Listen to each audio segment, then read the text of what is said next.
الحمد لله والصلاة والسلام على رسول الله رب اشرح لي صدري ويسر لي أمري واحلل عقدة من لساني يفقه قولي. Aujourd'hui, Inch'Allah, nous allons tirer quelques perles d'éloquence de la sourate Al-Kawthar. Sourate Al-Kawthar. C'est la sourate la plus courte du Coran. Elle comporte 3 versets seulement, mais elle est riche en enseignements. La sourate Al-Kawthar, Inna a'taynaka al-Kawthar, fasalli li rabbika wanhar, inna shani'aka huwa al-abtar. Certes, nous t'avons accordé le Kawthar, prie pour ton Seigneur et sacrifie pour lui, c'est celui qui te hait, qui est le plus grand mutilé.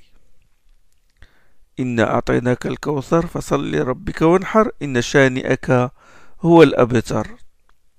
Alors, l'idée principale de cette sourate tourne autour du don et de la reconnaissance.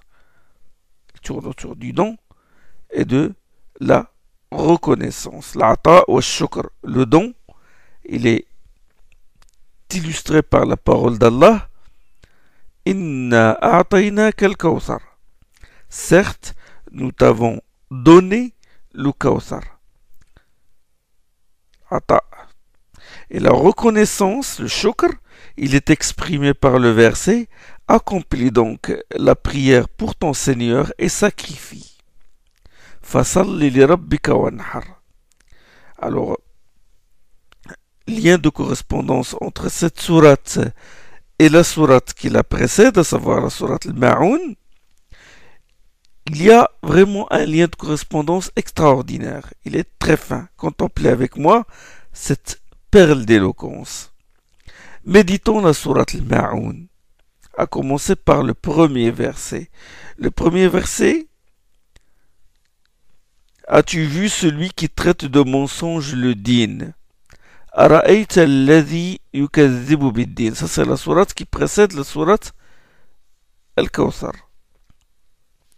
Allah, il dit dans la sourate précédente, dans le premier verset, Ara'ayta alladhi yukazzibu bid-din. As-tu vu celui qui traite de mensonge le dîn? Le dîn ici, c'est la rétribution. C'est-à-dire la rétribution le jour dernier, le jour jaza wal hisab. Comme dans la Fatiha, Maliki yawmiddin, maître du jour de la rétribution. Maître du jour de la rétribution, maître du jour du dîn. Ce verset commence par les questions de la négation du jour dernier. Si nous méditons maintenant la sourate Al-Kawthar, elle commence par quoi?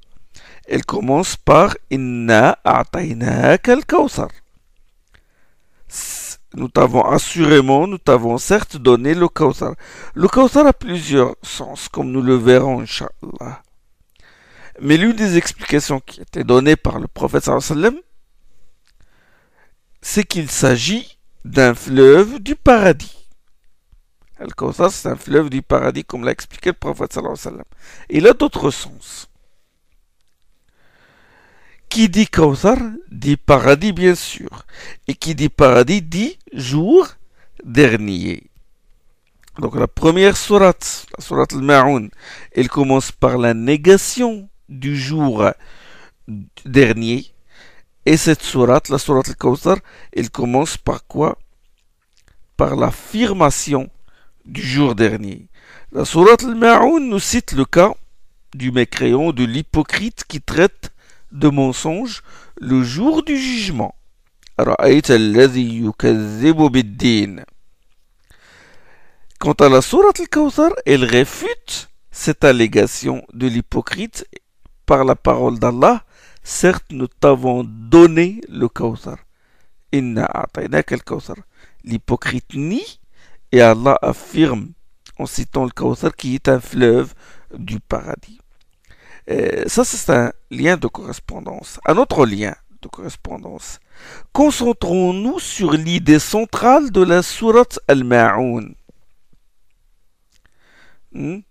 أرأيت الذي يكذب بالدين فذلك الذي يدعو اليتيم ولا يحض على طعام المسكين فويل للمصلين الذين هم عن صلاتهم ساهون الذين هم يراءون ويمنعون الماعون. As-tu vu celui qui traite de mensonge le jour du dîn?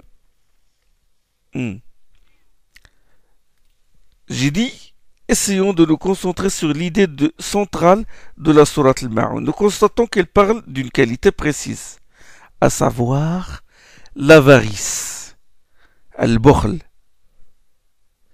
As-tu vu celui qui traite de mensonge le jour dernier? Qui est celui-là? Qui est celui qui traite de mensonge le jour dernier? C'est celui qui repousse brutalement l'orphelin. Alors, qui traite l'orphelin de cette manière? C'est l'avare, bien sûr. La suite, et qui n'incite pas à nourrir le pauvre. Qui est celui qui n'incite pas à nourrir le pauvre? C'est l'avare. Suivez bien, Allah n'a pas dit il ne nourrit pas le pauvre, mais il dit et qui n'incite pas à nourrir le pauvre. Et comme vous le savez, s'il n'incite pas les gens à nourrir le pauvre, à plus forte raison, il ne va pas le nourrir lui-même. C'est un grand avare. Non seulement il ne nourrit pas le pauvre, mais il n'incite pas les gens à les nourrir. Ça c'est le troisième verset. Passons maintenant au dernier verset de cette sourate Al-Ma'oun. Je parle toujours de la sourate qui précède la sourate Al-Kawthar. Où Allah subhanahu wa ta'ala il dit وَيَمْنَعُونَ الْمَاعُونَ et refuse l'ustensile. Refuse l'ustensile à celui qui en a besoin. Ils refusent l'ustensile. Ils refusent de prêter leurs ustensiles. Le ma'oun, ce sont les ustensiles de la maison, c'est surtout les ustensiles de la cuisine. Nous, les Arabes, les Marocains en particulier, ils disent le ma'oun. Quand ils disent ma'oun, c'est surtout la marmite où on met où on cuit la nourriture. Ou bien aussi ils disent le ma'oun à propos de l'assiette. Ou ils disent en général le ma'an, c'est-à-dire les objets, les ustensiles de la cuisine. Les fourchettes, les cuillères, tout ça, ils appellent ça le ma'oun. Mais le ma'oun veut dire tous ces petits objets, les cuillères, les casseroles, même les tournevis, la lampe électrique, tout ça fait partie du ma'oun. Donc ces gens-là refusent l'ustensile. Ils refusent de prêter ou de donner ces simples objets. C'est-à-dire qu'ils sont tellement avares qu'ils refusent ces choses-là à celui qui leur demande. Donc la sourate Al-Ma'oun parle de l'avarice, du bukhl. Maintenant, quelle est l'idée qui apparaît en toute évidence dans la sourate Al-Kawthar, dans notre sourate? C'est la générosité, la libéralité. Inna a'taynaka al-Kawthar. Nous t'avons certes donné le Kawthar.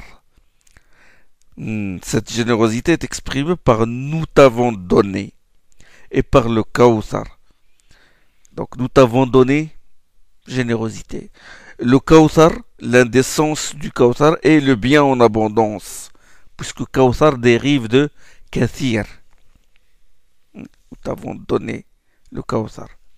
La sourate Al-Ma'oun, elle s'est terminée par la pire forme d'avarice, à savoir le fait de refuser de simples ustensiles de la maison à celui qui en a besoin, ou le simple fait de les prêter.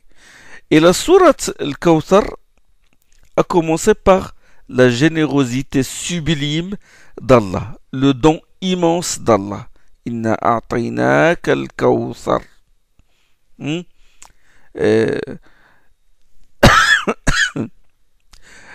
Cette générosité est aussi exprimée dans le verset où Allah dit Fasalli li rabbika wanhar, prie pour ton Seigneur et sacrifie. Et sacrifie, ici, nahar s'applique surtout aux chameaux. Donc, celui qui sacrifie les chameaux et qui les distribue aux pauvres, ça c'est une forme sublime de générosité. Avez-vous constaté cette nuance, ce contraste? Générosité dans la sourate Al-Kawthar et avarice dans la sourate Al-Ma'oun. Autre point, suivez bien. Autre lien de correspondance. Dans la sourate Al-Ma'oun, il y a les deux versets suivants. فَوَيْلٌ لِلْمُصَلِّينَ الَّذِينَ هُمْ عَنْ صَلَاتِهِمْ سَاهُونَ. Malheur à ceux qui sont assujettis à la salat, mais qui sont distraits de leur prière. فَوَيْلٌ لِلْمُصَلِّينَ الَّذِينَ هُمْ عَنْ صَلَاتِهِمْ سَاهُونَ. Malheur aux fidèles qui sont distraits de leur prière, qui quand ils prient, ils sont distraits. Dans la sourate Al-Kawthar, maintenant, il y a le verbe en impératif fasalli, c'est-à-dire prie, accomplis la prière. C'est-à-dire, c'est comme si Allah disait à son prophète, ne fais pas la prière en étant distrait, mais accomplis-la assidûment et en étant concentré dans ta prière.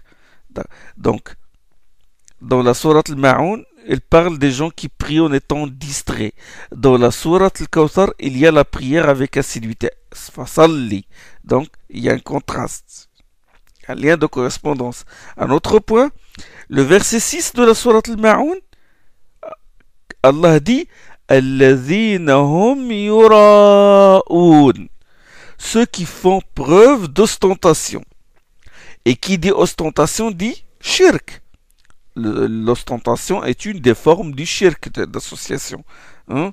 Ces gens-là qui prient, qui font preuve d'ostentation, ils font des œuvres pies ou effectuent les raka'at dans leur prière, non pas pour plaire à Allah, mais pour s'en montrer. Ils le font par ostentation. Donc il y a shirk, c'est-à-dire ils associent les gens avec Allah pour se montrer devant les gens, pour montrer aux gens qu'ils prient. Donc ils ne le font pas pour plaire dans le seul désir du visage d'Allah, mais ils le font pour plaire aussi aux gens. Donc c'est une forme de shirk. Donc à l'opposé, dans la sourate Al-Kawthar, Allah a dit Fasalli li rabbik. Accomplis la prière pour ton Seigneur. Prie pour ton Seigneur. Non pas par ostentation, mais pour plaire à ton Seigneur. Donc, à l'ostentation citée dans la sourate Al-Ma'oun s'oppose la consécration de l'œuvre à Allah et le désir de lui plaire dans la sourate Al-Kawthar, c'est-à-dire la question de l'ikhlas, de la pureté de l'intention et de la consécration de l'œuvre à Allah subhanahu wa ta'ala. Autre point. Maintenant, nous sommes arrivés au verset 7, le dernier verset de la sourate Al-Ma'oun, où Allah subhanahu wa ta'ala dit وَيَمْنَعُونَ الْمَعُونَ. C'est-à-dire ces gens-là qui font preuve d'ostentation, ils font autre chose, ils refusent l'ustensile à celui qui en a besoin. À ce verset-là, on peut opposer la parole d'Allah wanhar dans sourate Al-Kawthar et sacrifie. C'est comme si Allah disait à son prophète, parce que le discours est adressé au prophète dans sourate Al-Kawthar, c'est comme s'il lui disait, si ces gens-là sont tellement avares qu'ils refusent ne serait-ce que de simples ustensiles de la maison, la marmite ou le plat ou l'assiette, alors toi tu dois être généreux en faisant des dons précieux. Et le don qui témoigne d'une générosité exemplaire, c'est le sacrifice du chameau, le nahr. Puisque le nahr s'applique aux chameaux. Sacrifice des chameaux et leur distribution de leur viande aux pauvres. Là, c'est une preuve d'une grande générosité. Si ces gens-là refusent ne serait-ce qu'une assiette vide, toi, ô prophète, sacrifie des chameaux et distribue la viande aux pauvres. Avez-vous saisi un peu le contraste entre ces deux sourates? Passons maintenant au lien entre le début de la sourate Al-Kawthar et la fin de la sourate Al-Kawthar. Cette sourate a commencé par Inna a'taynaka al-Kawthar. Certes, nous t'avons donné le Kawthar. Et il s'est terminé par le qualificatif Al-Abtar, le plus grand mutilé. L'Abtar signifie aussi la personne qui est privée de postérité, qui n'a pas de descendance. En méditant le début et la fin de cette sourate, on déduit que le don généreux est une consolation. Allah veut par ce don, par ce don, consoler et réconforter son prophète, suite aux attaques, aux critiques et aux propos blessants auxquels il était victime. Vous savez, depuis que le prophète sallallahu alayhi wa sallam a commencé sa da'wah, à transmettre le message d'Allah, a commencé sa fonction prophétique, il n'a cessé d'être en but aux persécutions et aux attaques de son peuple, les Quraysh. Les Quraysh, ils voulaient, vous avez lu la Sira, ils voulaient étouffer la da'wah du prophète sallallahu alayhi wa sallam. Ils voulaient mettre fin à sa da'wah, à sa mission. Et parmi les propos blessants qu'il disait à l'encontre du prophète sallallahu alayhi wa sallam, c'est qu'il est abtar, coupé, mutilé, sans postérité. Et ils ont dit ça quand le prophète sallallahu alayhi wa sallam a perdu ses garçons. Il a perdu Ibrahim, il a perdu Al-Qasim. Ils ont dit il est coupé, sa lignée est coupée. Il ne va pas laisser de descendance après lui. Vous savez, quand quelqu'un perd ses garçons et qu'en plus de ça il entend des propos blessants au sujet de ses garçons, ben, c'est plus douloureux. Quand il disait, bon, pardon, il disait, tiens, il est resté sans garçon, il est devenu abtar, le chagrin est plus intense. Et Allah subhanahu wa ta'ala, qu'est-ce qu'il a fait? Il a donné le Kawthar à son prophète. Kawthar, le fleuve du paradis, et le bien en abondance. Il lui a donné ça pour le consoler et lui inspirer la force de supporter ses attaques.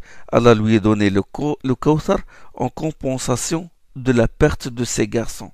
Bien que le prophète sallam n'a pas perdu ses garçons, il va les trouver. Et bien que toute la communauté du prophète sallam fait partie de sa descendance, de sa postérité.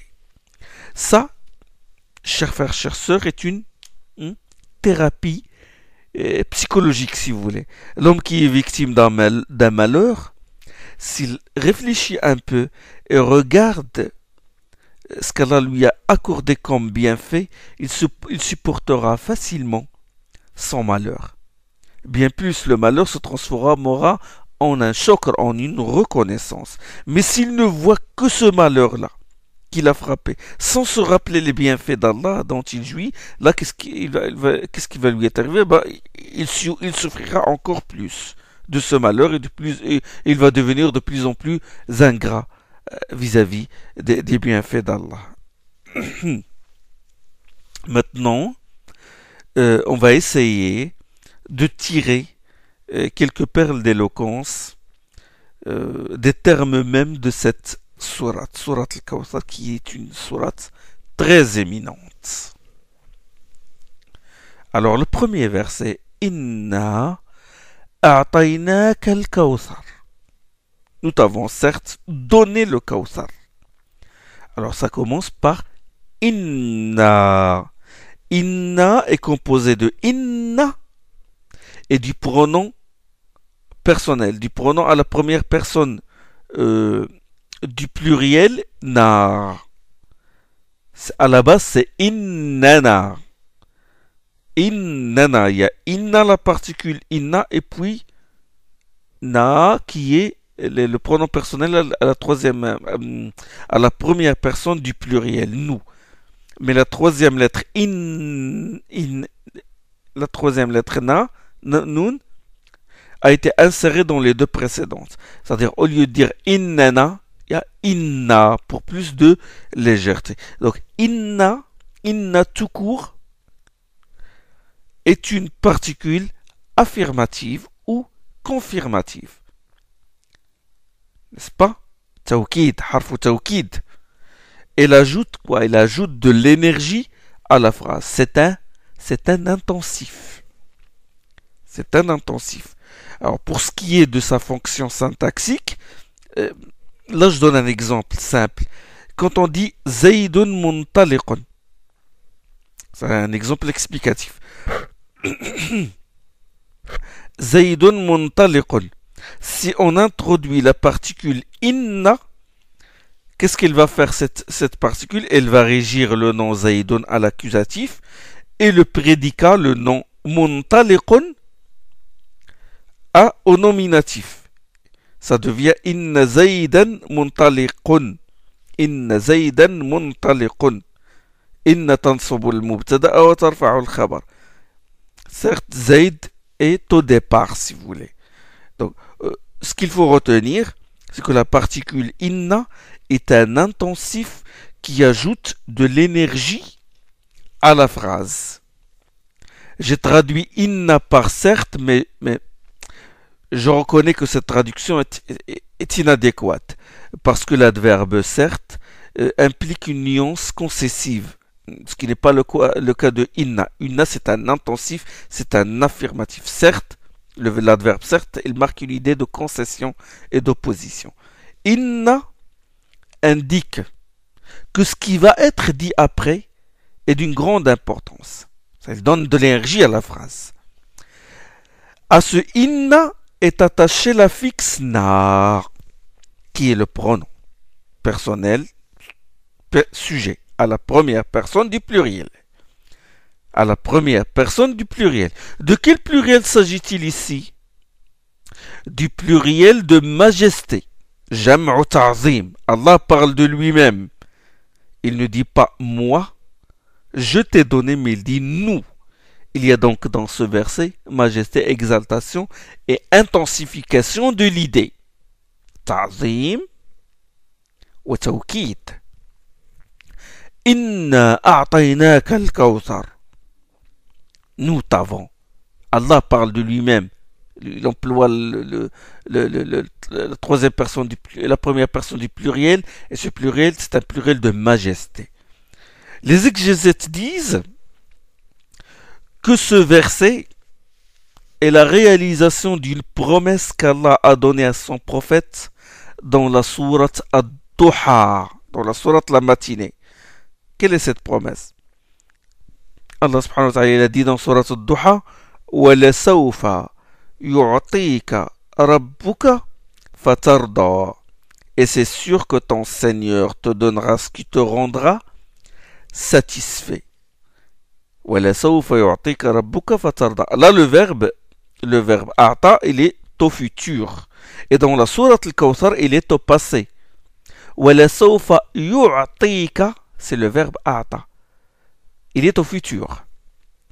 Et là, dans sourate Al-Kawthar, dans notre sourate, Inna a'taynaka al-kawthar.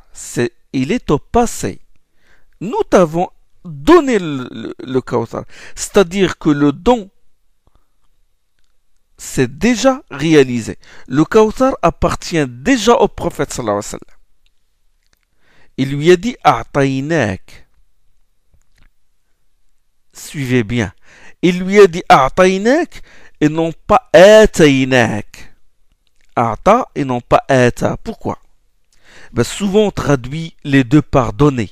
Parce que l'emploi de ita, de ata est courant dans le Coran. وَلَقَدْ آتَيْنَاكَ سَبْعًا مِنَ الْمَثَانِ وَالْقُرْآنَ الْعَظِيمِ. يُؤْتِي الْحِكْمَةَ مَن يَشَاءُ. On donne, il accorde la hikmah à qui il veut. Donc, il y a ata et il y a a'ta. Si on les traduit, on peut les traduire tous les deux par donner. Pardonnez.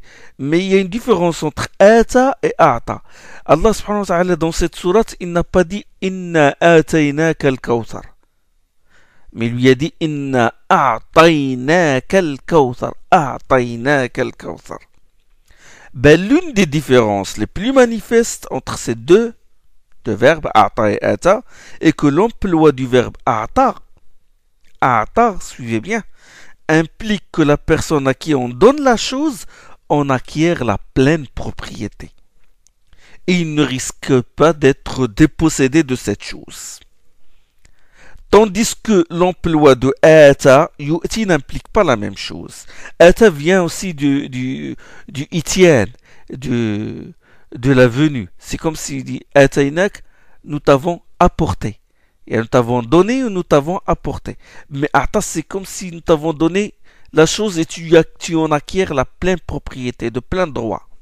Et tu peux en disposer comme tu veux. Hein? Quand Allah subhanahu wa ta'ala emploie le verbe ata yu'ti, ça n'implique pas la même chose et que la personne risque de déposséder de la chose qui lui a été donnée quand on emploie ata. C'est pourquoi quand Allah subhanahu wa ta'ala parle de la royauté, قل اللهم مالك الملك تؤتي الملك من تشاء وتنزع الملك ممن تشاء. Dans Surat Al-Imran, où Allah dit: Ô Allah, maître de la royauté, tu accordes tu'ti et non pas tu'ati. Allah emploie ici tu'ti et non pas tu'ati. Tu accordes la royauté à qui tu veux et tu retires la royauté à qui tu veux. Dans la sourate 3, la sourate Al-Imran, verset 26. Puisqu'Allah retire la royauté, il peut la retirer à qui il veut, il convient d'employer le verbe ata et non pas le verbe ata. Parce que dans le verbe ata, il y a la notion d'appropriation, c'est-à-dire que quand on dit ataitu, ça veut dire que la personne qui reçoit ce don-là, il en acquiert la pleine propriété. Ce n'est pas le cas de ata. Et donc, quand Allah parle de la royauté ici, il dit qu'il peut ôter cette royauté à qui il veut, il peut la retirer à qui il veut. Et donc, il convient d'employer le verbe ata et non pas ata.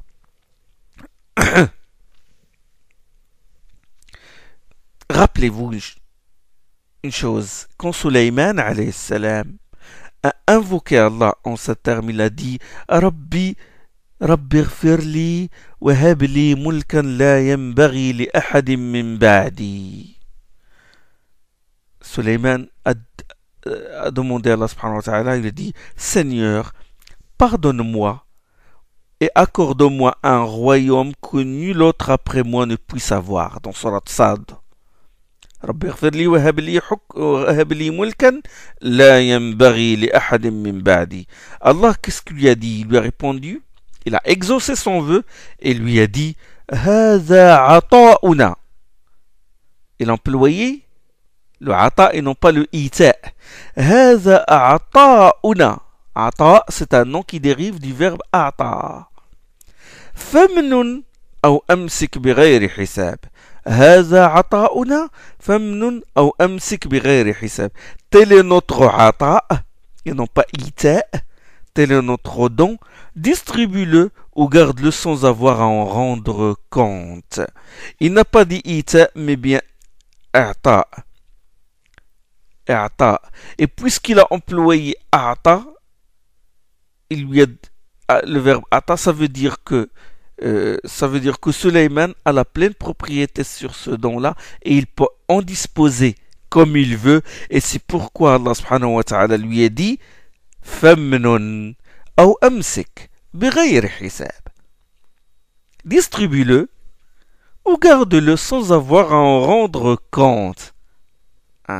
Il lui a donné la pleine propriété. Il peut en disposer comme il veut. Et d'où l'emploi du verbe ata'una et non pas ita'una. Ça, c'est l'une des différences. D'ailleurs, quand Allah parle du kitab, parle du ilm, de la science, et parle de la hikmah, du dhikr, il emploie toujours le verbe ata. Atani al-kitab, comme a dit Isa alayhi salam. قال إني عبد الله آتاني الكتاب. آتاني, il emploie ata. Et يؤتي الحكمة من يشاء.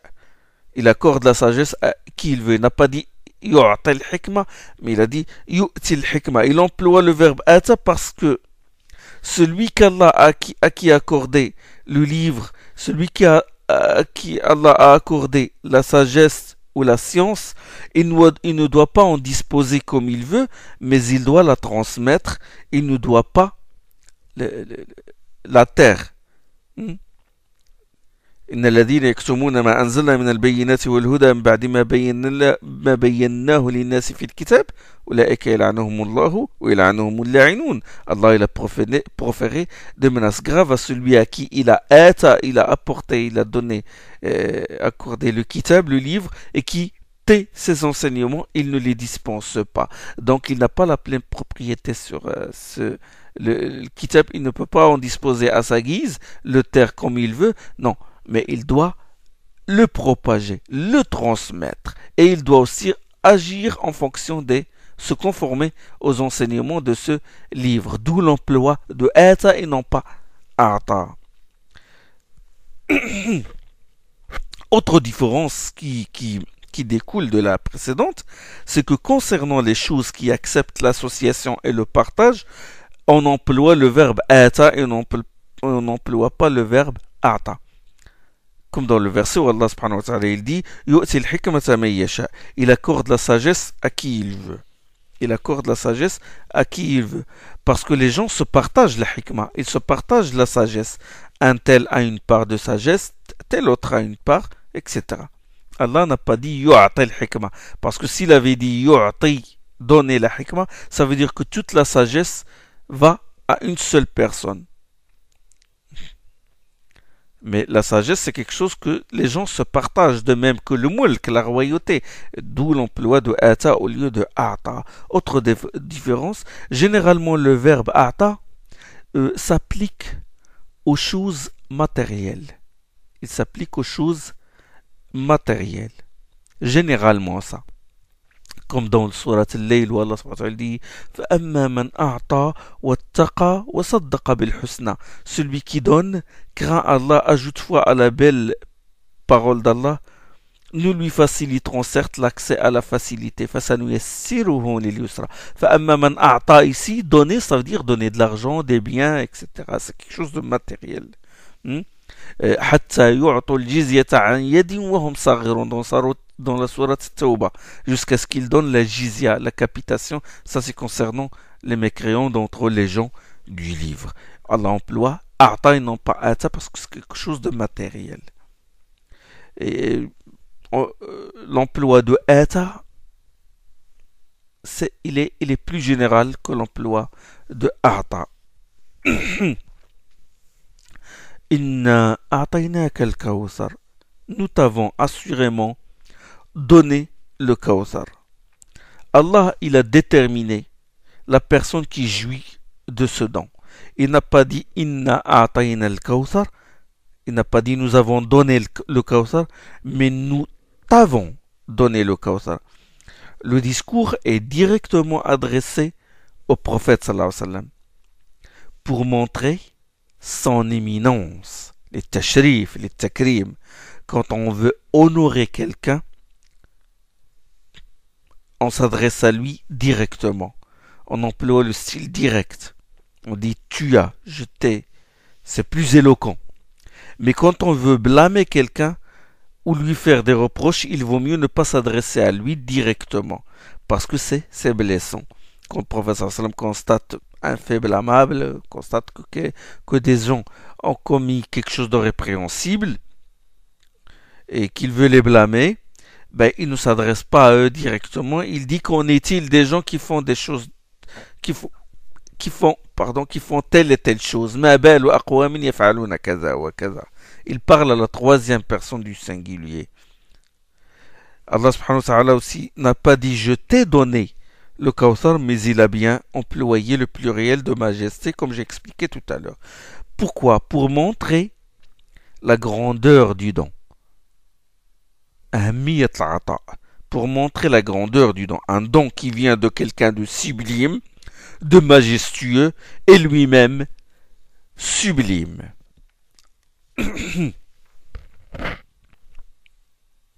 Inna a'taynaka al-kawthar. Le nom Kawthar, il dérive de l'adjectif kathir, qui signifie abondant, nombreux. Et Kawthar est construit sur le shem wazn faw'al.